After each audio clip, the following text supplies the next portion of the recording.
Do not adjust your digital device. What you are about to see and hear may shock and appall you. Join our hosts as they encounter countless thrills, spills, chills, and hilarity as they explore the very weirdest in pop culture. The following media is so strange, so beyond the scope of what is normal, it will make you ask the question, why does this exist?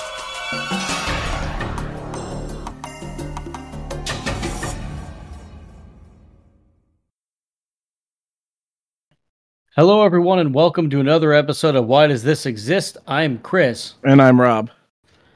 And today we are going to be talking about a TV show that your parents probably remember, maybe you do, that really kind of fell under the radar and was probably the toughest competition that Saturday Night Live possibly ever had. It also set the stage for Mad TV. This was a variety show where it launched the careers of pretty much everybody on that show. There is an immense number of people from the total cast that just became something. We are, of course, talking about In Living Color, where you can do anything. That was part of the theme song.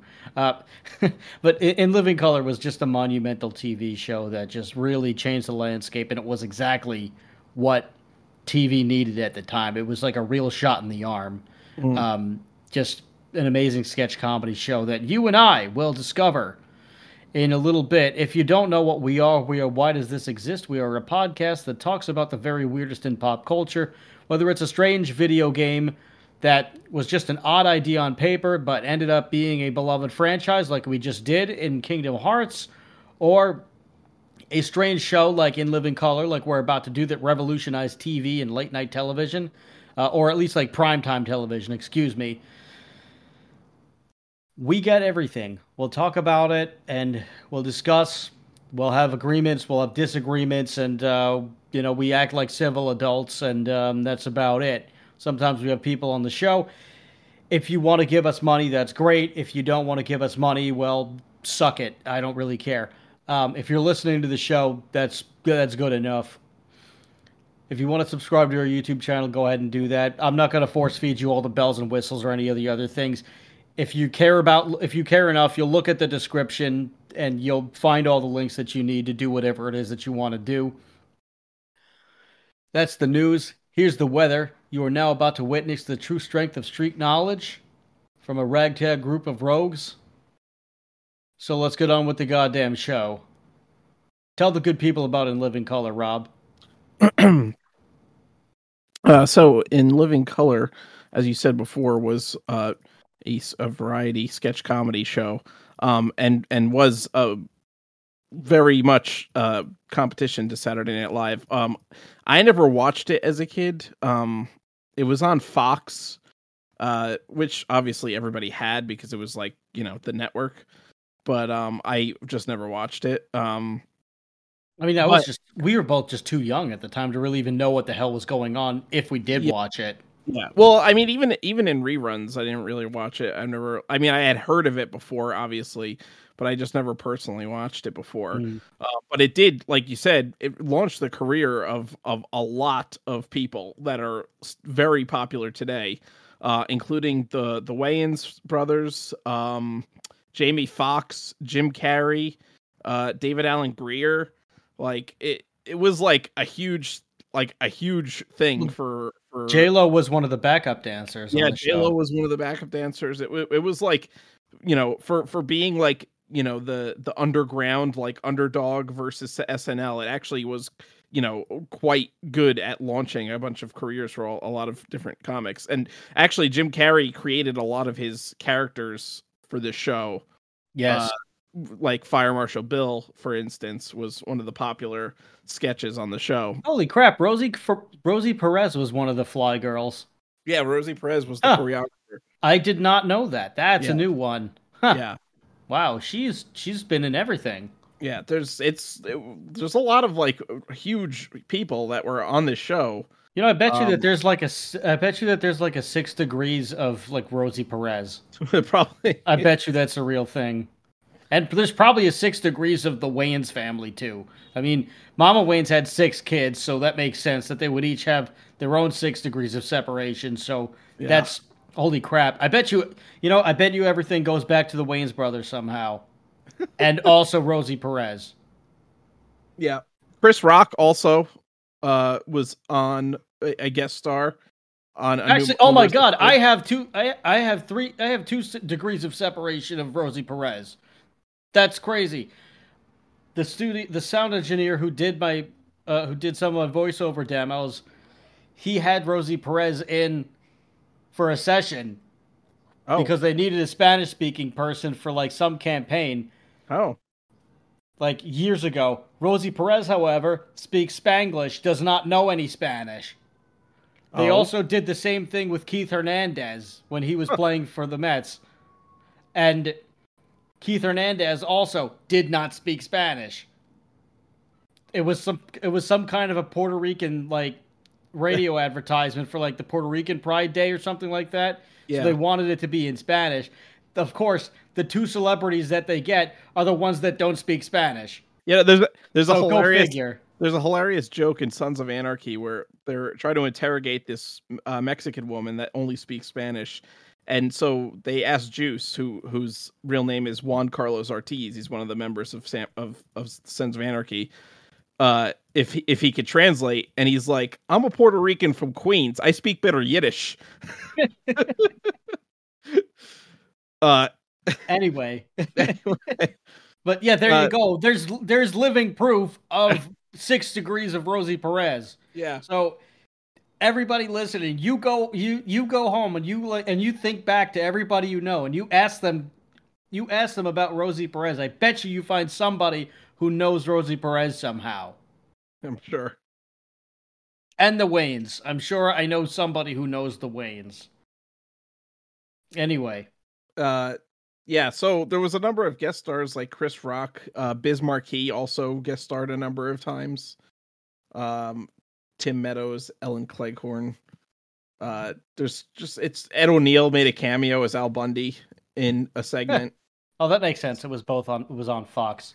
Yeah, actually this show, the original, the first episode premiered after Married with Children, so That's interesting. yeah. But Yeah. anyway, it was kind of conceived as a uh, basically it was created by Keenan Ivory Wayans, and it was conceived as kind of a uh black version of, not really like a black version of SNL, but kind of like, because there was really no sketch shows that dealt with black culture, and in fact, like most of the cast was black except for Jim Carrey and I think one other people. One other person on the original cast was white. Yeah. Um, I think it was just Jim Carrey and one of the women. yes, yeah. So it was really specifically tailored to kind of like, uh, be an outlet for black culture and black comedy. Um, and a lot of the sketches like were actually carried on to other things. If I could, let me just find out where I could find. I mean, you could see a little bit of these characters in Jim Carrey as he Oh was yeah, like in his future roles as he was just kind of exploring different just exploring versions of himself and versions of these characters where like there's a lot of nuances between The Mask and Fire Marshal Bill yeah. that are like very Well, similar characteristics Fire that he Marshal adopts. Fire Marshal Bill also makes a cameo appearance in Liar Liar, just with that. It's a non-speaking role, but at the end you can see Fire Marshal Bill in like the background when they're at the airport. Oh, I don't remember that. I'd have to Yeah, see that. I haven't seen that movie in a very long time, but I never noticed that. but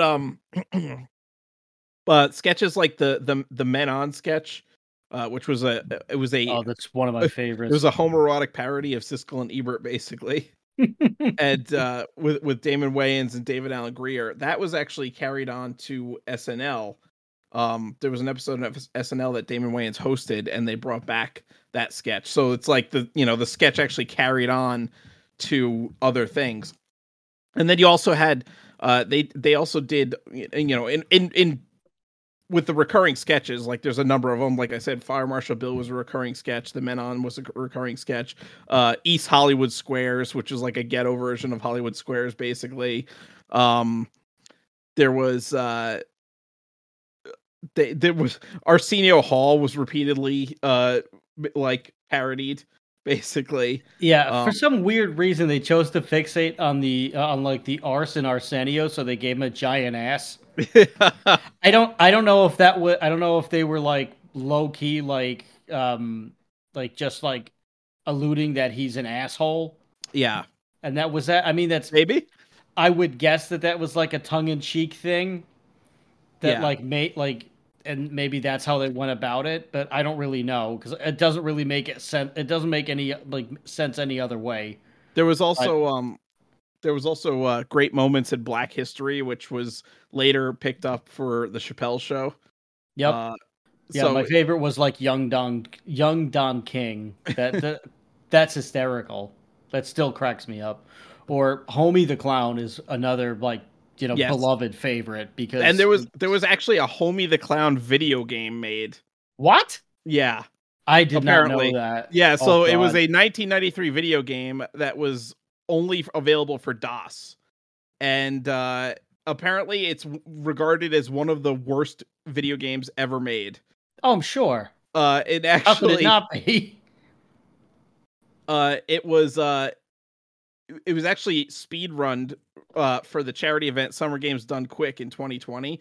Now, for those who don't know, Awesome Games Done Quick and Summer Games Done Quick are charity streams where a bunch of speedrunners go to this hotel and do all these speed runs, and the charities benefit both the Prevent Cancer Foundation and Doctors Without Borders. And for every AGDQ and SGDQ, there's a awful games section, and it's always like games that are really terrible. So in 2020, they picked the Homie the Clown video game, and publisher Ars Technica, they're a technology news website, described the game's music and sound effects as, quote, easily some of the worst ever committed to hard drive. So, okay, no, I have heard of this. I have heard of this, like charity. They also, I think, like Penn and Teller, have like endorsed it or they sponsor it or something, and like I don't know if they still do it, but like every once in a while they would play that like Penn and Teller driving game where it's specifically was actually driving. That was a separate charity they did with Desert Bus. Okay. That's what it is, Desert Bus. Yeah, Awesome Games Done Quick and Summer Games Done Quick is it's all speedrunners. So it's okay. People that they complete the games like literally as fast as possible. Like I believe they had someone the any percent Legend of Zelda Ocarina of Time run. It takes like 11 minutes to complete the whole game, basically. Jesus. Using like a variety of glitches to ROM warp to the end of the game. That's amazing. So anyway, they play Homie the Clown, and Homie the Clown is apparently terrible. Yeah, it was an awful video game. Oh God, I have to find like an emulator of this. But apparently, like at the time of this starting, like so, Keenan Ivory Wayans he just made "I'm Gonna Get You, Sucker," which if anyone has seen is hysterical. It's like just a great blaxploitation film. It's really funny, and Fox just kind of approached him. He wasn't looking to make a movie. They just like said, like, and Fox at the time was like it wasn't like even like the big giant network that it is today. It was like just it was just like, it was closer to a startup, which sounds crazy. But they were just like, listen, we need a TV show to go on our primetime slot. We really thought that I'm Gonna Get You, Sucker was funny. Can you like, you can have like, we need like an answer to like SNL basically. We think that's what we need to do. So can you please do this? And he was like, well, I don't really have any ideas. And they were like, you could do whatever you want. Like whatever, like we're not even like, we're not going to stop you. And he's like, okay. And it actually So, became a point of contention later on because Fox well, of wanted him to course, tone it down, and he was like, "You gave me, you told carte me like it blanche. was to do what I want." Like exactly. But like it's hilarious because the show became popular, and because of like the raunchy humor and the jokes and stuff like that, they wanted it to tone it down to appeal to a wider audience. But it's like they were literally like trying to tone down what made it popular in the first place. Yeah, you can't do that. You like Right. you can't let it like the minute that you sap the essence of the show, you kill the show. Right. But that's that just is fucking it's studio executives for you. Like I mean, how many times have we said producers and studio executives were like awful on the show? Yeah. A million And times. also the assembly of the cast came together really interesting because a few of them had auditioned for SNL or they had either like been Yes. offered parts for SNL Hmm. and they either like didn't like they either didn't want to buy what Lorne Michaels was selling them or they just like looked at this new thing versus the established thing and they were like they saw that they had more freedom with In Living Color and they were like, "You know what? This is different. Let's do this." Like like I think Jim Carrey had auditioned and gotten Hmm. it and he like went no, I don't think that I forget if he got it or not. I think that he got it and he chose to do In Living Color. He originally auditioned in like the early 80s, but I don't know. I think he didn't get it. And then he tried again and got it, but then decided not to go. I forget the actual story, and I actually read it earlier today. Um when I Yeah, like was I'm reading. I'm on this Hollywood Reporter oral. It's from 2019. It's the oral history of In Living Color, um, which is pretty interesting. But like Tommy Davidson, for example, he was originally going to. He originally had been offered a job about a week before he got In Living Color. He had been yeah. offered the job for SNL with Lorne Michaels in 1990. And well, Lorne Michaels, okay, his so the quote here is when I landed in Living Color, I was a hot comic. A week before getting the job, I had met with Lorne Michaels in his office in 1990 for a potential SNL spot. He lined it up for me and said, "I don't want a black comedian. Eddie Murphy was a mistake. I Hmm. don't want a person that stands out." Lorne Michaels talks like Doctor Evil, basically. He's no, he really does. He's the inspiration for Doctor Evil. Mike Myers has said this. That's hilarious. Yeah. Anyway, so the rest of it was Tommy Davidson. This is the rest of the quote. I was confused. I was born black. There's not a zipper in the back of this thing. A spokesman for SNL replies, "This account is without merit. Chris Rock, Tim Meadows, and Ellen Cleghorn were all hired into the cast between 1990 and 1991." Which, of course, that's the line that SNL, has to say. But I trust Tommy Davidson's words over this. Hmm. Um, which I think that if Lorne Michaels had, well, first of all, that was a very poor choice of words. What he really should have said was just, I can't afford to have someone who, like, outshines everything right away and just becomes a star too quickly. Hmm. That's what he should have said, but obviously he allegedly did not say this, which not great. Um, But yeah, Jim Carrey just liked doing all this wacky stuff. The author of this story is Mara Reinstein. It's from June 2019. I may go back and forth to this here and there, but I'm not going to like just rely heavily on it. Anyway, In Living Color just did so many like crazy things. And I mean, there's so much of it you cannot do today. Like, like for example, well, I don't know if you could really get away with three-quarters of this show, but you definitely can't do Handyman, which is one of my favorites. Yeah. But you cannot do Handyman. For those who don't know, Handyman was a handicapped superhero played by Damon Wayans, like mentally challenged, physically challenged, and of course, this being a variety show and comedy, it is heavily, heavily exaggerated. And it being the early 90s, it was extremely exaggerated. The performance is hysterical, but people watching it today through this lens would be quite upset and very cringy about it. But like you can't look at things from which we'll get to. You cannot look at things from the past with the lens of today. Comedy by design ages badly. All comedy by design ages badly. But this Handyman definitely did.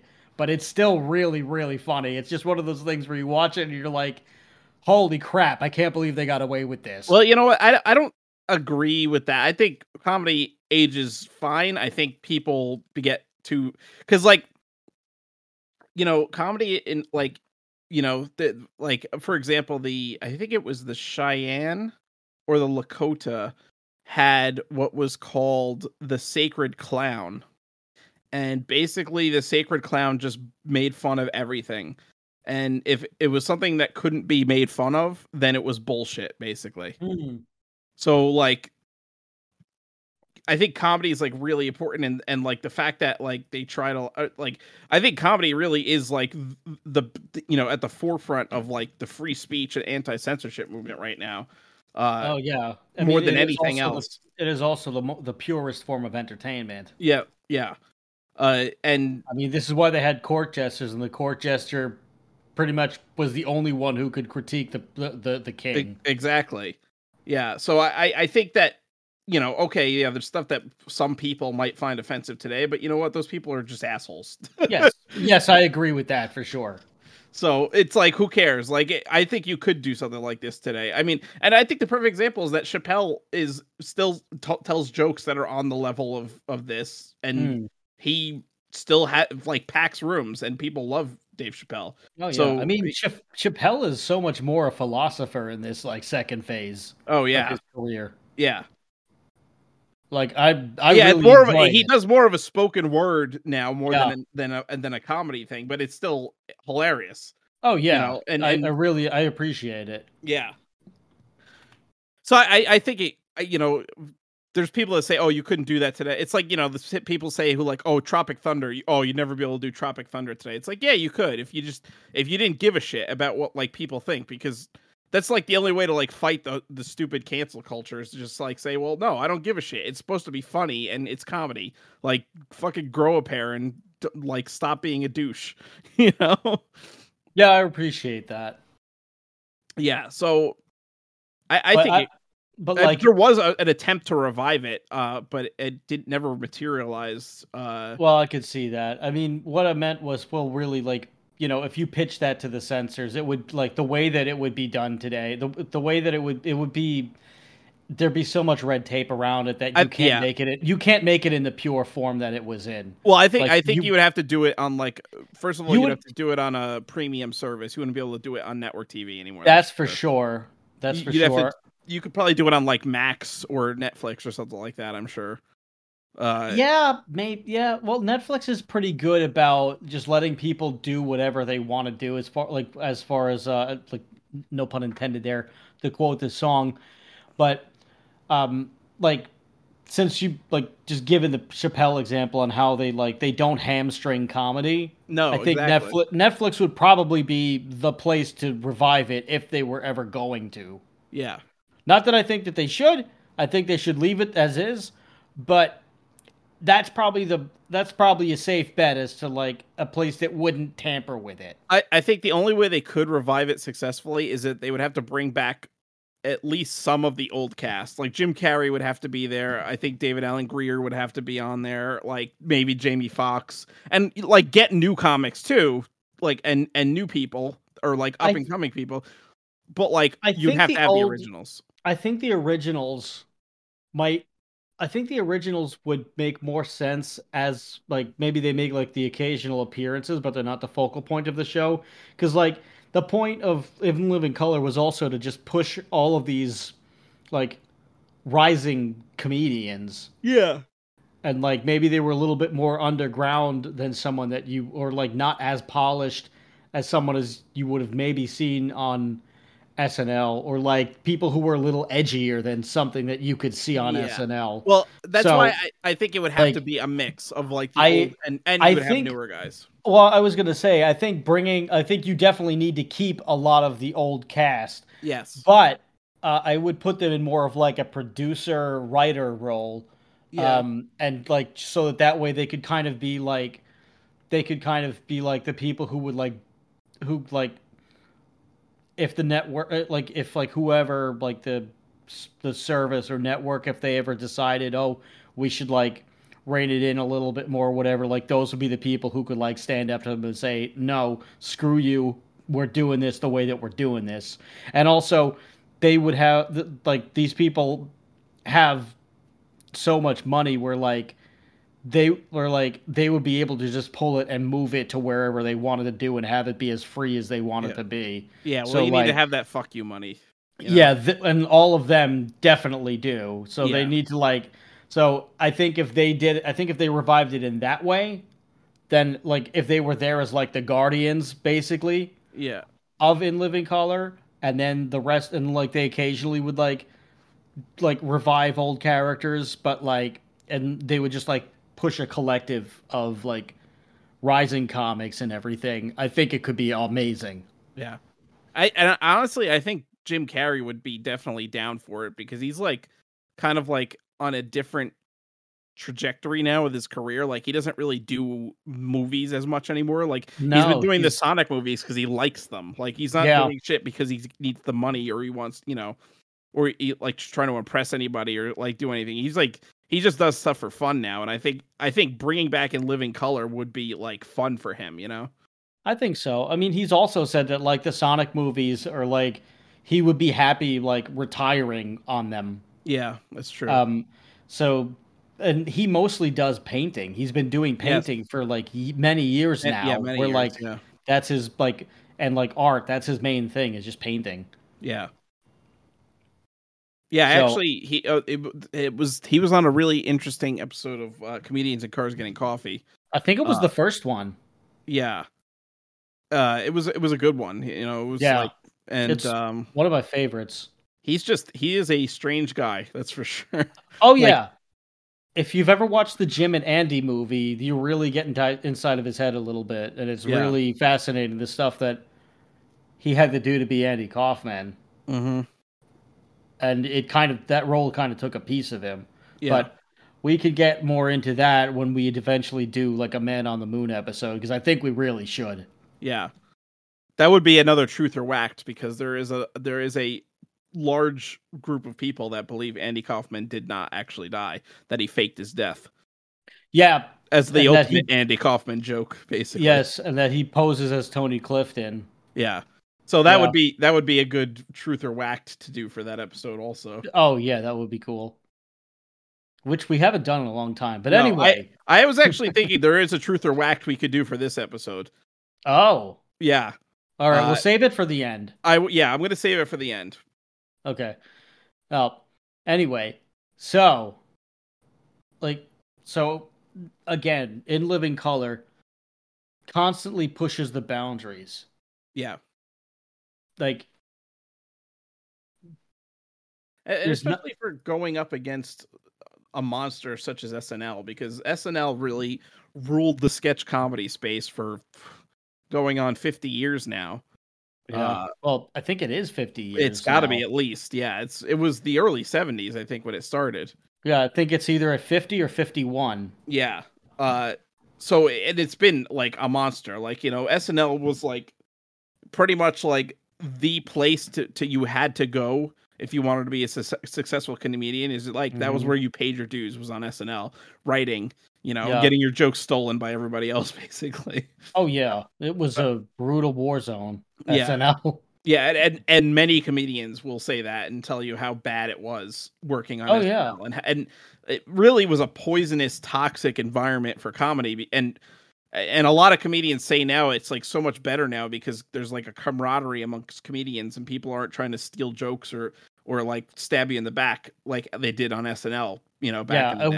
it was very much a dog eat dog world. Well, also because people were fighting to get the sitcom because the dream Yeah, it was like okay, you get on SNL. It's so weird because it's almost like the dream. It's almost like the goal for comedy was to get out of doing stand up. yeah. Like Which it was was like like it was a stupid thing because like that was like and a lot of comics I think now are kind of going back to like comics that had success with TV shows are now going back to stand up because it's like it's a freer thing and they could do more and tell funnier jokes and they don't have to worry about all the bullshit that you have to worry about when you're trying to make a TV show. Right, and there's so many places to do it on now. Yeah.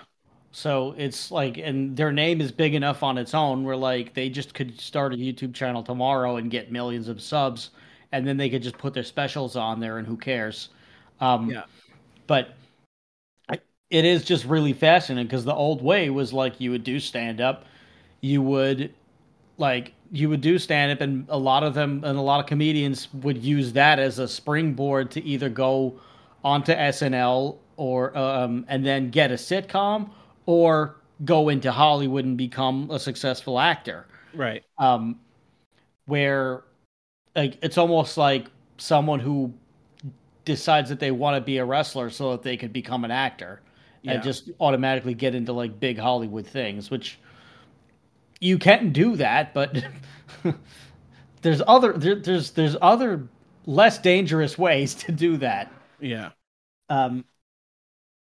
But it is just really interesting how like some people kind of view these things as like a shortcut to Hollywood, which for a while that was the case. And or if you were like like just like a purist comedian, then then your path was just okay. I start was similar to being to a musician where okay I play the small I train in the smaller clubs.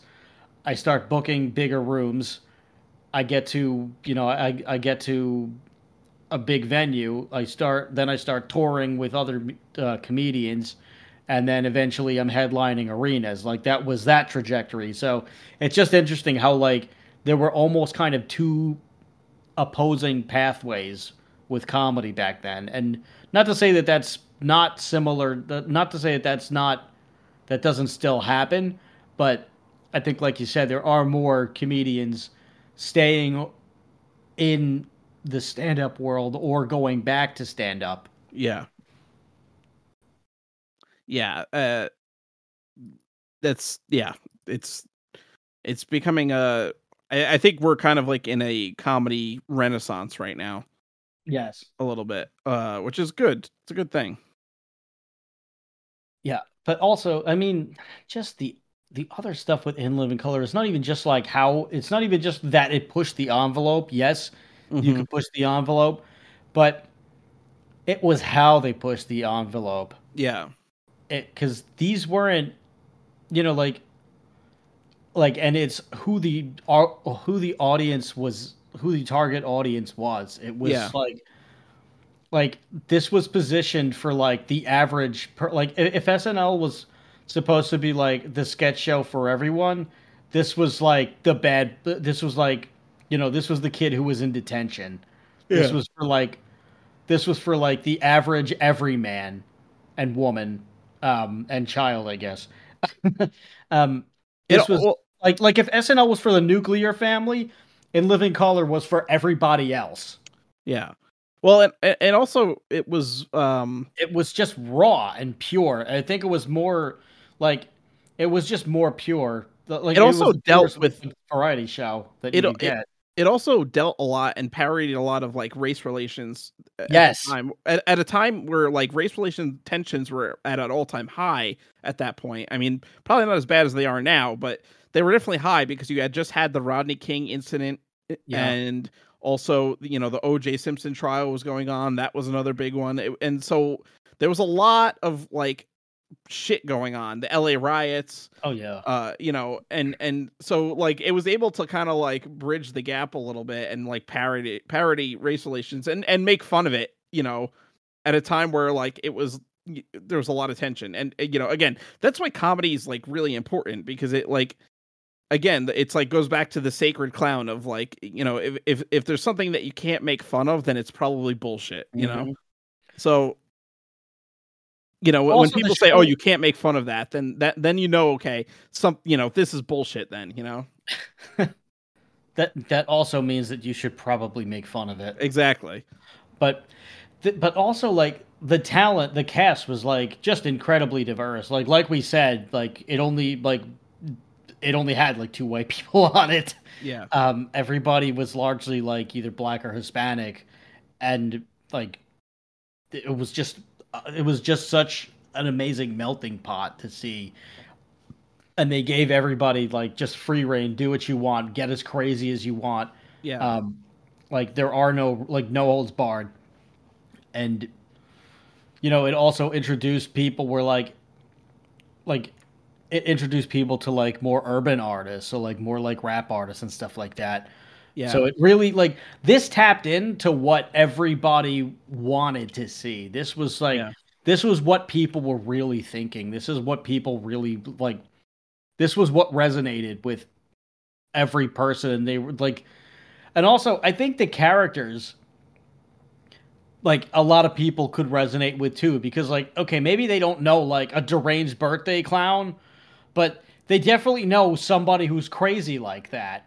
Or Yeah. like Fire Marshal Bill could be a real fire marshal who's just like, maybe he's not trying to set things on fire all the time, but like he's definitely seen some things and he's out of his mind. Like or like just the crazy army veteran would like remind you of Fire Marshal Bill. Yeah. Like my dad's told me like what was great about a lot of these characters. Well, like you knew somebody like that because Yeah. my dad grew up in the project, so he was like, yeah, he was like, he's like, I knew all of those people, and that's why it was so funny. He's like, Yeah. I saw those people every single day when I was coming home from school or just hanging out with my friends. We always ran into somebody like that. And if you've ever like just lived in like a big city, like you've run into crazy people like that. Like I've run into like some fire marshal bills in my day. It's an interesting time. Yeah. Uh, And actually Wayans was actually criticized for like using racial stereotypes in as comedy. oh, And I bet. there's actually a good quote that he said. He said half of comedy is making fun of stereotypes, and they only get critical when I do it. And Woody Allen has been making fun of his culture for years. No one says anything about it. Martin Scorsese, his films basically deal with the Italian community, and no one says anything to him. John Hughes, all his films parody Yep. upscale white suburban life. Nobody says anything to him. When I do it, then all of a sudden it becomes a racial issue. You know what I mean? It's my culture, and I'm entitled to poke fun at the stereotypes that I didn't create in the first place. I don't even concern myself with that type of criticism because it's racist in itself, and that's true. Like, Yeah. comedy should be able to make fun of that kind of shit, and especially if it's like a It, black comedian doing it. Like it's like yeah. it can't be accused of racism because he's making fun of stereotypes. No, this is like you got to do what you know, Exactly. right? Like I can't talk about like like I can't talk about what it's like to be a black man in America or a black woman. I don't know what that's like. I can't talk Hmm. about being like Hispanic or Chinese or whatever it is. I don't know that. I Yeah. can't make fun of that. It's wrong and it's not my place to do so. However, yeah, I can make fun of white people, but Yeah. that's also stupid and boring. White people just don't have good stereotypes. Yeah. Like even comedians like will do that. Will like say that. Like I saw a guy who was like he was half white, half Mexican, and he was like, yeah, sometimes white people come up to me. So he's like, sometimes Spanish people come up to me and they're like, hey, how come you don't make, you said you were half white, but you only made fun of Mexican people. How come you didn't make fun of the white people? He's like, what am I going to do? Oh, great golf game. Let me get my credit card, which is great. It'd be Like like, whoa, what was it? Friggin' Chavo Guerrero when he was freaking Kerwin White. Kerwin White. Yeah. That gimmick was just funny because it was like wrong. Because of how bad it was. Yeah, it was just really stupid. It was Yeah. just such a stupid gimmick, but it was just funny because it was like a Mexican guy like pretending to be the whitest white guy. Yeah. It was it was stupid, but it's funny. It's one of the I actually like was watching those old vignettes like last night, and I was like who thought that like this was gonna like get over? It was the ruthless aggression era. No, fucking, Yeah. it was terrible. There was a lot of shit thrown at the wall, and a lot of it, some of it stuck, some of it didn't. Friggin' it was super crazy. A Mexican wrestler used to ride a lawnmower down to the fucking ring. I Like, forgot about that. yeah, they really just like went all out on the racial stereotypes. They really did. Oh God, the '90s was a very interesting time, folks. Yeah, And early 2000s. yeah, But yeah, no, it like this is Keenan Ivory Waynes we are quoting, by the way. There's a lot of yes, Waynes. yeah. Well, yeah, Keenan, he was the creator of In Living Color, so he was the main like executive producer. Yeah, but it was just funny. Everything that they did, for the most part, was very funny in the first couple of seasons. Yeah, I would say it like, which you start to notice it as like in the later seasons where like it is toned down a bit, and it's yeah, like also like just a lot of it is just unfunny stuff, or like the skits go on a lot longer than they should because there's just like a lot of there ends up being a lot of filler because of things that they're cut and they're like hamstrung because they're yeah, like because that, as we said, later seasons the network kind of welched, like Fox welched on the deal and we're like, oh, can you pull it back a bit? And Keenan Ivory Wayans was like, you told me that I could do whatever I wanted. yeah. Why do you want to mess with this?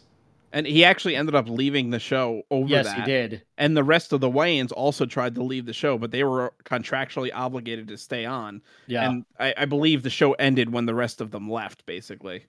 Yeah. I think that's what it was. They probably, I don't know if they like stuck around for the obligation and they just kind of half-assed it after a Yeah. while because it was just not fun anymore, which I don't blame you. I would do the exact same thing. Mm-hmm. That yeah, they probably were like, all right, there's 2 years left on this contract, and like let's just give them the worst damn show that we can get, and like maybe they'll cancel it in one. Yeah. Like I hate to say that, but like I would be the same way if they like if like the network came and sucked the life out of this thing that I worked so hard to like turn into what people love it to be, Yeah. you know. And then like just the Waynes went on to make every, you know, all of the successful like comedies that they went and made, and unsuccessful to some degree, but you know, you can't have nobody bats 1,000. But there's a whole bunch more interesting things on like the Scary Movie stuff and like how they got screwed over by like the Weinsteins and everything. But it's it's a rough time, but they ended up making a lot of really great comedies too, like Don't Be a Menace to South Central While Drinking Your Juice in the Hood, which is one of my favorites. Mm-hmm. And also White Chicks. A lot of people like White Chicks. I think that one's all right. I think that's a little overrated, but Don't Be a Menace is like I still go back, and we should do an episode on that one too. I still go back to this day and I rewatch it once, like once every couple of years, because Yeah. it's so funny. Yeah. Well, I mean, Keenan Wayans directed Scary Movie, so you know they. Yes, he did. Yeah. Well, the first two are great, and they're well. I would say the first three are pretty damn good, Mm-hmm. and then after that, it really goes downhill. And I think they're cut out. I think the Wayne's brothers are cut out of it. Yeah. Like they got like I don't know if that happened in the third one or the second or the fourth one, but they got there was a big dispute, and they like the Weinsteins cut them out of it, and it was like Mm-hmm. really messed up. But it doesn't matter. Well, They all persevered. and the Weinsteins look where they are. Yeah, well, good. I'm glad they're getting everything that's coming to them. Yeah. I mean, a lot more should be coming their way, but you know, you sometimes you got to take the justice you get. Yep.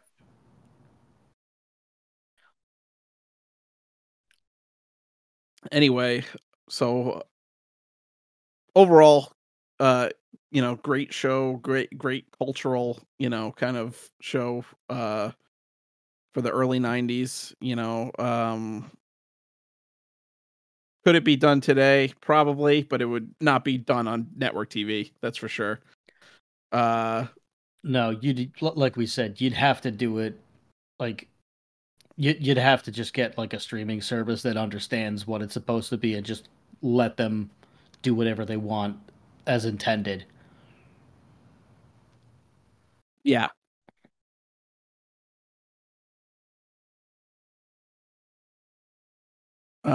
Anything else?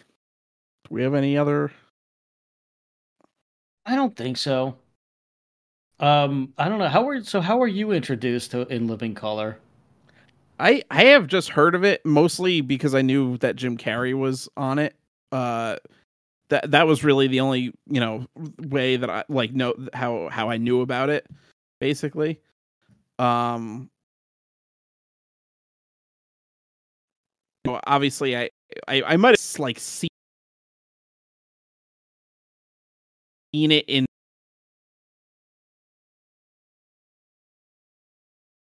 Oh no, you're getting cut out. Yeah, you're Uh, getting all like robotronic and okay, you're back. oh, okay.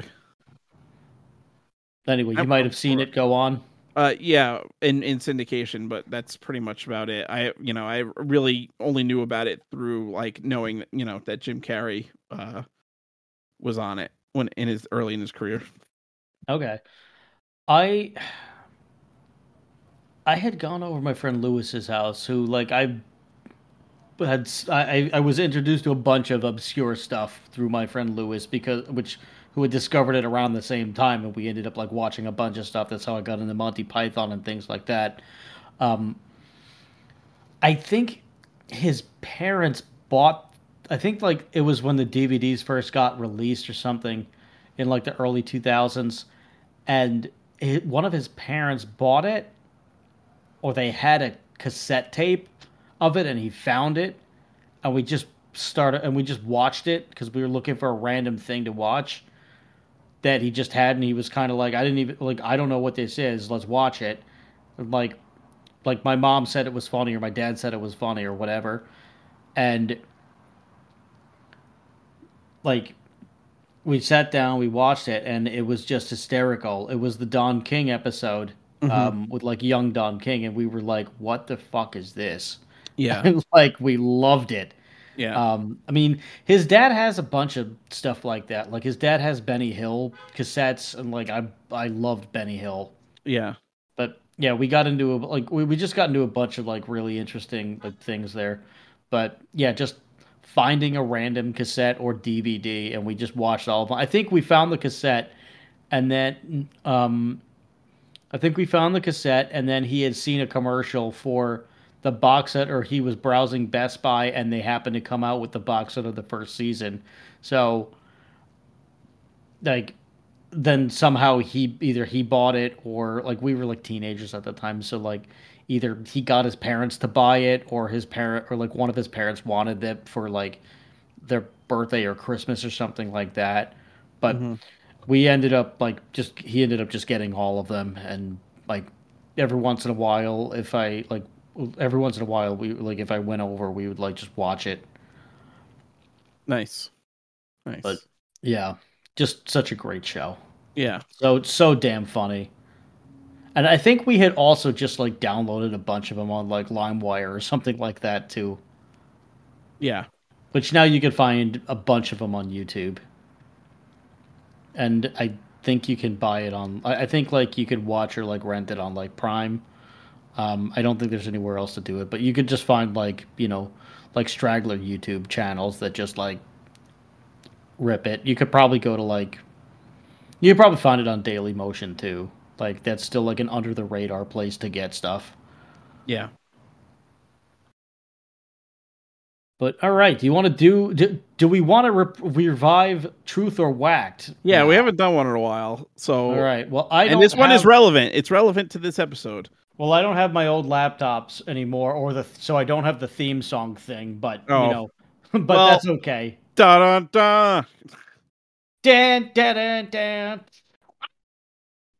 So anyway, as you know, Jamie Foxx a while back, back in the wintertime, was was hospitalized, or was it last year? It was like a year ago.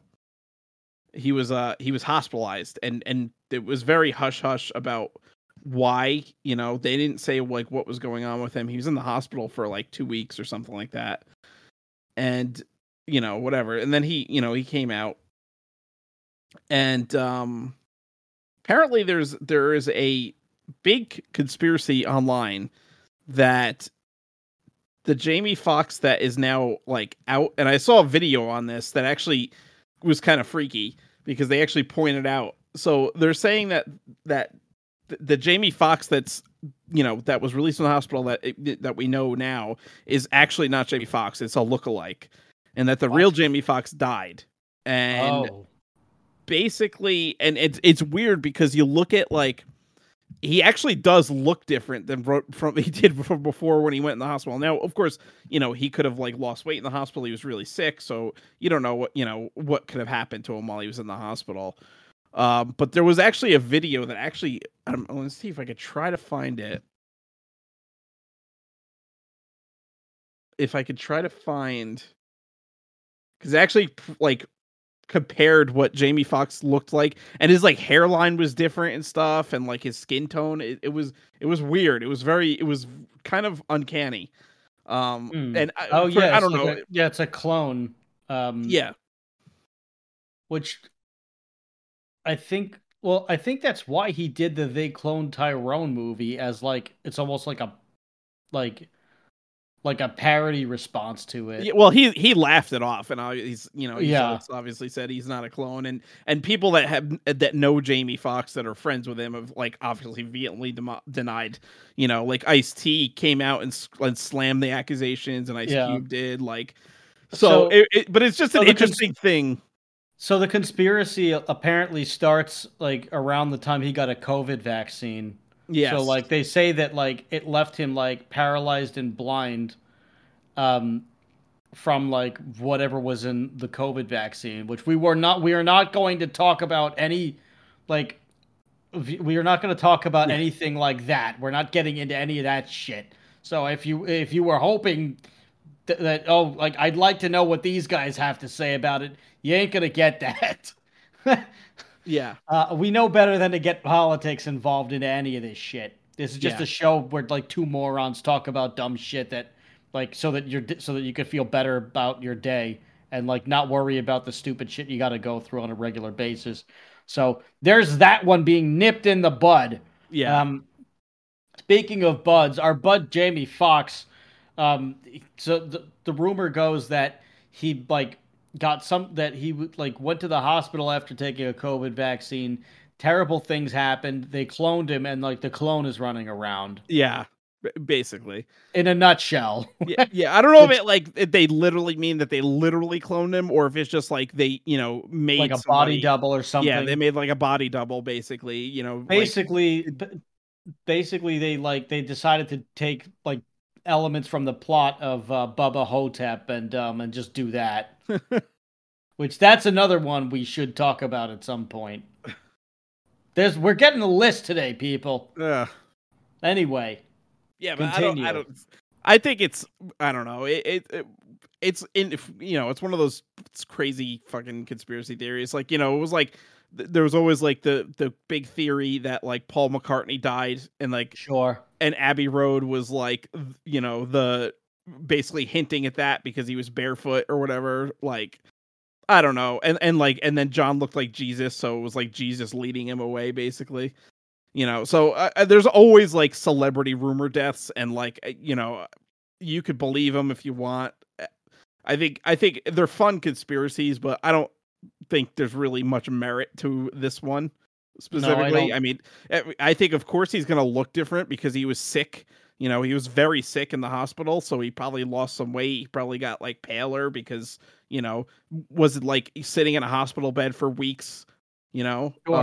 So and also like he doesn't have like whatever, he's not like he doesn't have access to like whoever his like professional like grooming staff are, so right? He looks like a certain way when he goes out every day, right? Or whatever. Like he probably just being in the hospital, he just looked like a normal guy, which is probably what he actually looks like underneath everything. Exactly. And like this is just not what people are used to seeing.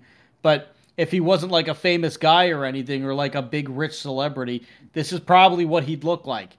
He looks like a guy in his 50s, which is what he is. He's like he looks paler and thinner and a little frail because he probably lost a bunch of weight in the hospital. Yeah.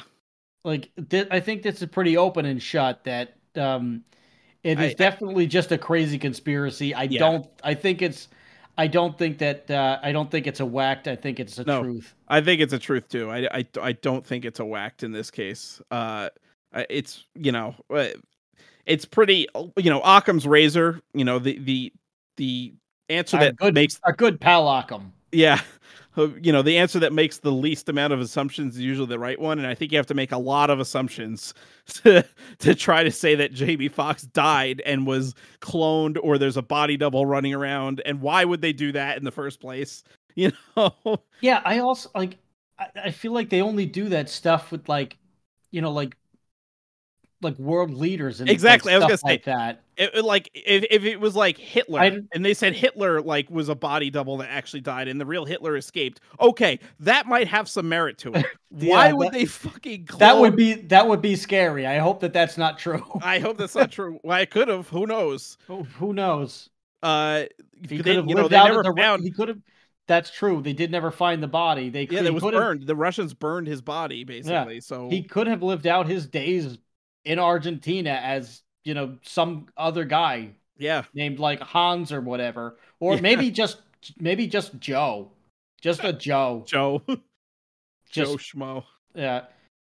Who knows? Maybe he picked a fight with the wrong guy in Argentina and he was murdered viciously and everyone else was happy. Uh, Hopefully, I hopefully something terrible. Hopefully if he did escape, that something terrible also still happened to him anyway. hopefully he went down in a Ponzi scheme. Yeah. Well, there's always that. We always hope and then for at died a least, horrible death.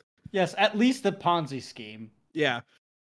Like, if anything, just if anything, at least a Ponzi scheme will, like, that's a good start. Yeah. I bet you I bet you that in hell, like, like it's just people getting caught for Ponzi schemes in like the first layer or something. They just have to relive that every single day, like just little minor like hells. Like I know Yeah. we have like the account from Dante's Inferno, but I feel like a modern hell, like purgatory would just be like people getting like audited by the IRS over and over or something like Every day. that. And no matter how much money they have in their bank account, it's just never enough. And they Or get audited, it's assets seized anyway. or if you're Italian, it's an Irish bar where it's St. Patrick's Day every day. Well, yeah, there's also that. Only the best for those people. Yeah. Or I don't know, maybe or or maybe you just get caught in a Ponzi scheme and that's like layer 1. You just go down in a Ponzi scheme in like layers 1 through 3. I don't know. And then Yeah. I guess like, it just the punishments just get progressively worse Yeah. from there. I mean, who knows? If you're Hitler, you have to wear a French maid dress and get a pineapple shoved up your ass every day. Oh God, I hope so. No Vaseline. Yeah. Oh, all right, but yeah, I think, like I said, I think that the Jamie Foxx clone theory, I don't think that that's possible. Yeah, I don't think But so either. like you said, they would have to go through way too many hoops, whoever these like cloning people are, to like do this for like an A-list Hollywood actor. I don't think that. Yeah. I feel like it would just be like too big of a to do for like Yeah, any why would Hollywood they actor. why would they do it? Like what? Like, yeah, like even if this happened to like Tom Cruise, let's say, Yeah. I don't even like, even that would be like a stretch of like, I don't think they would do that No. for him. No. Like even the biggest actor, I don't think that they would like go through these lengths, or even like the biggest director, like if Christopher Nolan, like I don't think that like if something happened to Christopher Nolan, I don't think they would go out of their way to just clone him and have like a body double director running around. I mean, also people would figure that out pretty quickly if the movies just sucked Well, yeah. out of nowhere. Like Yeah. just every movie after, like he's in, like, I mean, that could actually lend itself to the theory if like every movie after the hospital stay is just like a bomb. Yeah. See, now that would be like the goal of the rival studio is to like, whack him and then replace him with a clone that makes Let's shitty not movies. give people ideas. Now we're getting into like the friggin' like cyberpunk dystopia over here. Yeah, no, what a rival studio should do is just find out how much he's making and pay him that much more. Yeah, exactly. And just get him the old-fashioned way. We are not suggesting that Hollywood studios do any unspeakable acts to rival directors. Listen, they already do unspeakable acts. Let's face They it. do. I mean, Oh no, we already they talked do. about the Weinstein. So yes, we have. Let's not bring that back up again. But yes, we do know that they're up to no good at all times. So, yeah. But let's just not give them any more ideas. I'm sure they have plenty. Wouldn't be surprised if they're mulling it over now. Yep. Well, I think this is our first our first truth or whacked that we actually had a truth, an unequivocal truth with no question.